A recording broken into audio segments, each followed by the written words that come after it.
අපි මේ වීඩියෝ එකෙන් පෙන්වන්නේ Stockpile වෙබ්සයිට් එකට RFQ එකක් අප්ලෝඩ් කරන ක්‍රමය. ඉස්සෙල්ලාම ඔබේ user account එකට login වෙන්න ඕනේ. මේ උඩ දකුණු පැත්තේ user icon එක click කරලා sign in කියන එකට යන්න. එතන ඔයාලට දීලා තියෙන account එකේ login වෙන්න පුළුවන්. අපි මේ demonstration එකට පාවිච්චි කරන්නේ Stockpile buyer කියන demo account එකක්. login වුණාට පස්සේ උඩම මෙතන තියෙනවා get codes කියලා. ඒකත් ක්ලික් කරන්න පුළුවන්. නැත්නම් මෙතන navigation bar එකේ තියෙනවා get codes කියලා. ඒකත් ක්ලික් කරන්න පුළුවන්. get codes ක්ලික් කරපුවාම අපි යනවා RFQ page එකට. මේ page එකකින් තමයි අපේ RFQs enter කරන්නේ. මම ඉස්සෙල්ලා පෙන්නනම් සරල ක්‍රමය. අපි RFQ එකක් submit කරනකොට අවශ්‍ය item එකේ category එක ඉස්සෙල්ලා select කරන්න ඕනේ. ඒ category එක select කරපු category අනුව තමයි suppliers ලාට යන්නේ notice එක. So මේ අවස්ථාවේදී අපි ඉස්සෙල්ලා අපි කියමු safety items වගේක් require කරනවා කියලා. So ඉස්සෙල්ලා ගිහින් safety equipment කියන category එක select කරලා ඊට පස්සේ done click කරන්න. So මේ example එක අපි කියමුකෝ safety helmets ඕනේ කියලා. helmet කියලා simply දාලා ඊට පස්සේ product description එකේ ඔයාලට තව details දාන්න ඕන නම් අපි කියමු color white විතරක් ඕනේ කියලා.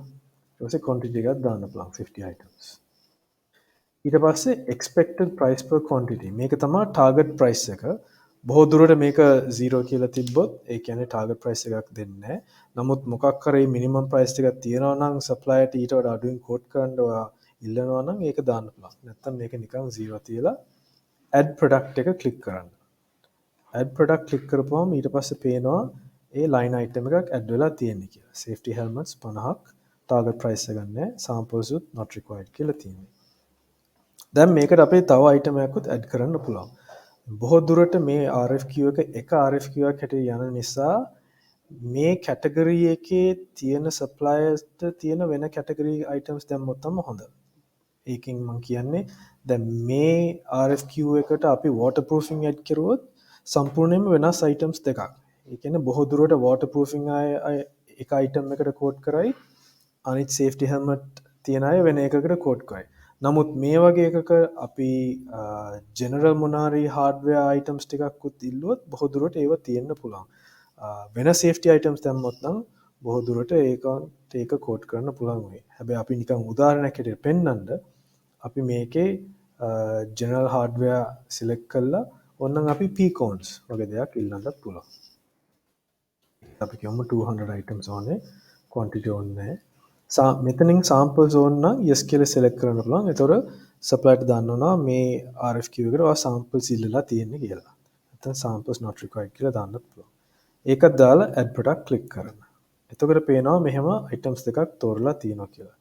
දැන් අවශ්‍ය නම් මේ ගිහින් මේ items දෙක edit කරන්නත් පුළුවන්. මෙතන pen icon එක තියෙන්නේ ඒක click කරපුවාම අපි click clear safety helmet එකේ pen item එක ඒ නිසා ඒ enter කරපු ඔක්කොම details ටික ආයෙ මෙතන වැටෙනවා.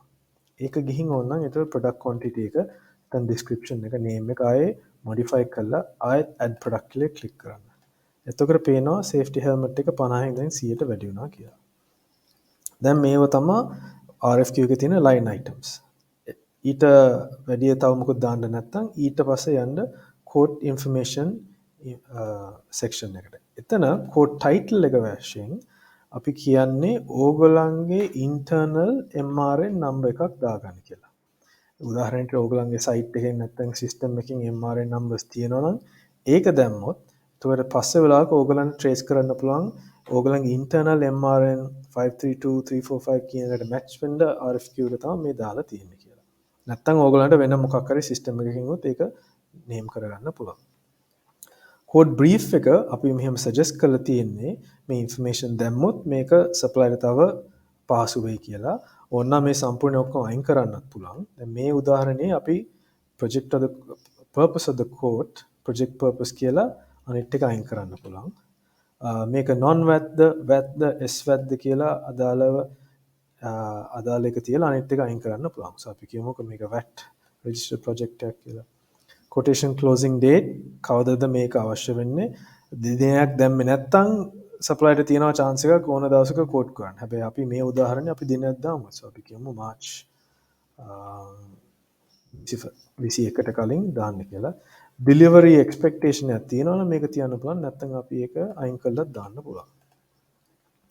ඊළඟ ඉන්ෆර්මේෂන් ටික ඉබේම ෆිල් වෙනවා ඔයාගේ account details වලින්. so මෙතන name, company name, address ඔක්කොම read only තියෙන්නේ because ඒක automatically fill වෙනවා system එකෙන්. contact number එකත් ඔයාගේ account එකේ තියෙන address cell phone number එක තමයි වැටෙන්නේ. ඒකට supplier ට මොනවා හරි details අහගන්න පුළුවන් නම් මේකට contact කරන්න පුළුවන්. delivery ඕනේ නම් ඔයාගේ account එකේ දාලා තියෙන addresses ටික ඉබේම වැටෙනවා.